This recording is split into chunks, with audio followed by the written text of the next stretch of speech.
Tam TV lajɛbaga cɛ ani muso denmisɛn ani maakɔrɔ Mali kɔnɔ fo ka taa se Mali ale kɔ kan an ka foli ani tanuni ani woloɲuman dɔn bɛ ka lase aw bɛɛ lajɛlen ma. Bi ye araba ye juin kalo tile 24 san 2026 ni an ka kunnafoni olu waati o selen bakuruba fila de bɛ an bolo bi an bɛna mun wɔrɔ la ka da aw kulo kan. O bɛ tali kɛ jamana ɲɛmaa Général d'armée Assimi Goïta ale ye san 5 sɔrɔ Mali ale jamana ɲɛmaaya la. An b'a dɔn k'a fɔ san 5 kɔnɔ baara kumaba minnu kɛra denmisɛnninw ka baarako ta fanfɛla an bɛna wɔrɔ k'o da aw kulo kan. N'o tɛmɛna ka bɔ yen nɔ Mali kura ɲɛtaa sira ka bɛn ni san 2063 ye o ɲɛfɔli dɔ kɛra an ka fɛn min ye minisiri min ka kɔnsiw sanfɛ kalanko ma ni o ye professeur Burema Kansa ye ale ye ɲɛfɔli kɛ FSEG ale kɔnɔ an bɛna ɲɛfɔli kɛ k'o da aw bɛɛ lajɛlen kulo kan ninnu de bɛ an bolo kɔrɔ.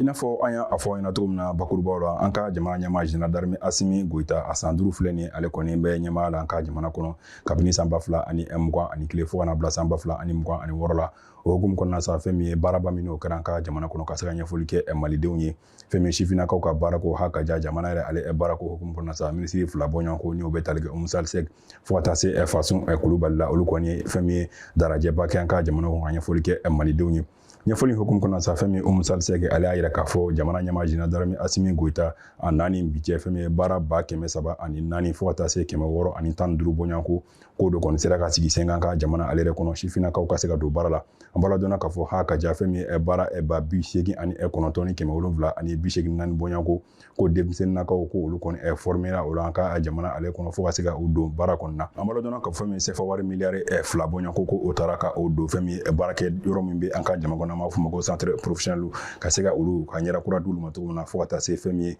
ka dɔw yɛrɛ kɔni jɔ an ka jamana kɔnɔ n'u bɛ tali kɛ fɛn min ye Sikaso Marakala Joyila Fana Mofa fo ka taa se Badugu Joliba ale kɔni ma an ka jamana kɔnɔ minisiri ale y'a sɔnni sigi ni baarakɛlen kofɔla na k'o ɲɛfɔ malidenw ye. An b'a dɔn k'a fɔ fɛn min ye Fasun Kulubali ni ale ministre du travail ale ka ɲɛfɔli la a yɛrɛ k'a fɔ fɛn min ye jamana ɲɛmaa ale kɔni sera ka yɛlɛma min don fɛn min ye baarako ta fanfɛla an ka jamana yɛrɛ kɔnɔ o bɛ tali kɛ code du travail ko o kɔni kɔnɔna dɔw yɛlɛmana n'u bɛ tali kɛ chômage technique la ka se ka bɔ kalo 3 la fo ka taa bila kalo 6 bɔɲɔgɔnko ni crise sanitaire ha ka ja bana juguba mana na jamana kɔnɔ o chômage technique kuntala bɛ se ka taa bila fɛn min ye kalo 6 bɔɲɔgɔnko la an ka jamana kɔnɔ. O talen kɔ ka bɔ yen nɔ ko fɛn min ye pacte de stabilité sociale ko jamana ɲɛmaa Général d'armée Assimi Goïta a naani an ka jamana kɔnɔ ko a kɛra sababu ka se ka o kɔni sigi sen kan jamana baarakɛlaw ha ka ja jamana ɲɛmaaw ka se ka sigi ka se ka ɲɛfɔli kɛ ni baarakɛ futa in ka se ka o bila sen kan an ka jamana yɛrɛ ale kɔnɔna na. Ni kɛra bakurubaw ye min sɔrɔla k'o da malidenw kulo kan fɛn min an ka minisiri fila ka darajɛ ale kɔnɔna na jamana ɲɛmaa ka se ka ɲɛfɔli kɛ ale ka baarabaw la an ka jamana yɛrɛ ale kɔnɔna na. N'an bɔr'o kɔnɔ an bɛ an sɛnsɛn ka taa AES ale kun kibaruyaw kɛnɛ kan an bɔra dɔn ka fɔ Niger jamana ko ale tun ye bataki bɔ ka a yira fɛn min ye CPI maaw la ko u bɛ fɛ ka bɔ ni CPI kofɔta la ni o ye fɛn min ye kiiritigɛsoba min bɛ diɲɛ ale yɛrɛ kɔnɔna na an bɔra dɔn ka fɔ Niger jamana ale ye bataki min kɛ k'a di fɛn min ye CPI maaw ma ko o bataki kɔmasegin ko o kɔni dira Niger jamana ma a kɛra juin kalo tile 18 san 2026 min b'a yira k'a fɔ ko hakɛ b'u bolo u ka se k'u yɛrɛ sama ka bɔ ni fɛn min ye kiiritigɛ kofɔta in ale kɔnɔna diɲɛ yɛrɛ ale kɔnɔna na. An bɔra dɔn k'a fɔ fɛn min ye jaabi min a dira Niger jamana ma o b'a yira k'a fɔ Niger jamana ko ale kɔni tɛ CPI la fɛn min diɲɛ yɛrɛ ale kɔnɔna na bilen nɔ o hukumu kɔnɔna sa ko nin b'a yira k'a fɔ AES jamana kɔni bɛ ka wulikajɔ min kɛ u ka fɛn min ye kɛnyɛrɛ ye ha ka ja u ka souveraineté kuma minnu bɛ senna jamana kɔnɔna ko ale dɔw bɛ ka waleya an ka jamana wulu yɛrɛ o kɔnɔna na. An bɛ to AES kun kibaruya an b'an sɛnsɛn ka taa Wagadugu jamana ale kɔnɔ Burkina Faso an b'a dɔn k'a fɔ juin kalo tile 23 san 2026 Burkina Faso ale kɔni fɛn min sɛbɛn kɛrɛnkɛrɛnnen k'o ci Union européenne maaw ma minnu u y'a yira k'a fɔ Union européenne maaw kɔni bɛ ka fɛn min ye hakɛ min kɔni ta ni o ye fɛn min ye résolution ye ko o kɔni ye fɛn sa fɛn min a tɛ bɛn olu ma sabula o b'a yira k'a fɔ k'u bɛ fɛ ka u sen don olu ka jamana kɔni a maracogo la u ka jamana yɛrɛ ale kɔnɔna k'o ye hakilina min o tɛna bɛn Burkina jamana ɲɛmaaw ma. An bɔra dɔn k'a fɔ Burkina ministre affaires étrangères a yira k'a fɔ a ka fɛn min communiqué kɔnɔna na ko Burkina jamana ko ale ye jamana ye min a y'a yɛrɛ ta kabini sanjanw kɔnɔna na wa o tɛna jɛn n'a ye nansara jamana ka se ka na ka hakilina ta ka o cɔngo olu kunna u ka se ka baara kɛ n'u ka jamana yɛrɛ kɔnɔna na sabula a yɛrɛ k'a fɔ kabini fɛn min ye san 2011 waatiw la diɲɛ tɔnba min n'an b'a fɔ ma ko OTAN ko wuli wulikajɔ min kɛ ka na Libi jamana kɔnɔ ka na Karafi ale kɔni ka fanga daraki k'o kɛra sababu sa ka se ka fɛn min banbagaci wale kɔni ngwarankata kana n'a ye fɛn min ye Sahel jamana kɔnɔ min ni halisa an bɛ o gɛlɛya o kɔnɔna na.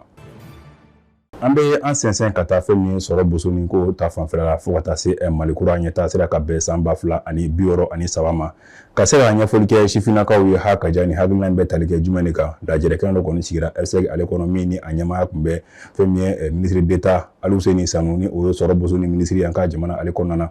a kɛnɛ ka sa fɛn min ye professeur Burema Kansaye ni ale sanfɛ kalanso ale ɲɛmaa ka jamana ale kɔnɔ an b'a ladɔnna k'a fɔ ko Burema Kansaye ale kɔni ɲɛfɔli kɛ kalandenw ye min bɛ tali kɛ Mali kura ɲɛtaga sera ka bɛn san 2063 ma min ni o kɔnɔkumaw de ye ka se ka fɛn min Mali dugukolo fɛn min bɛ bɔ an ka jamana kɔnɔ an bɛ se ka olu bayɛlɛma cogo min na an bɛ se ka kɛ an yɛrɛ cogo min na fɛn min an ka sɔrɔ sira fɛ a ko bɛɛ lajɛlen bɛ se ka sigi an yɛrɛ ka hakilinaw kɔni kan cogo min na an b'a ladɔnna k'a fɔ professeur Burema Kansaye ale ka ɲɛfɔli la a yɛrɛ k'a fɔ u bɛ fɛn min welewelekan min ɲɛsin sifinnakaw ma ni o ye kalanden minnu bɛ kalan na nin waati in na ko Mali kura a bɛ tɛmɛ n'olu de ka sira ye u ka wulikajɔ bɛɛ lajɛlen kɛ walasa Mali kura ko min ni jamana ɲɛmaaw bɛ a kɛlɛ la u ka se ka kɛ fɛn min ni a bɛ kɛ fɛn min ye hakilinaba ye jamanadenw yɛrɛ kɔni fɛ wa u k'u cɛsiri fana kalanko ta fanfɛla la walasa Mali kalandenw bɛ se ka kɛ fɛn min ye kunkɔrɔta fɛn ye diɲɛ ale yɛrɛ kɔnɔna na.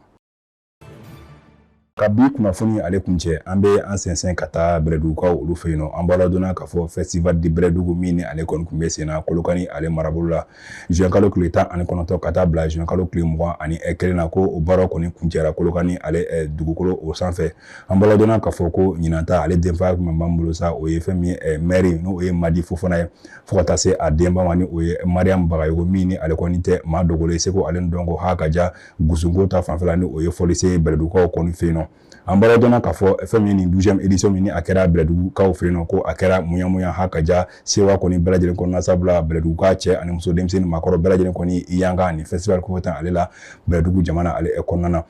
an b'a ladɔnna k'a fɔ a ma da seko ni dɔnko ha ka ja Bɛlɛdugukaw ka fɔlisenw ha ka ja u ka fɛn min dɔnsenw dɔrɔn yirali ma jamana ale la an b'a ladɔnna k'a fɔ ko u ye fɛn min ye kɛnɛya wale dɔ sigi sen kan n'o bɛ tali kɛ ka se ka maaw lajɛ ɲɛdimi bana bɛ maa min na ha ka ja fo ka taa se sida banakisɛ kɔni bɛ maa min na ka se ka o dépistage fana kɛ Bɛlɛdugukaw olu fɛ yen nɔ an b'a ladɔnna k'a fɔ ko nin ɲɛnajɛba in ale kuncɛra ni farikolo ɲɛnajɛ Bɛlɛdugukaw olu kɔni fɛ yen nɔ an b'a fɔ ko Ala ka fɛn min ye san wɛrɛ ta yira an bɛɛ lajɛlen na.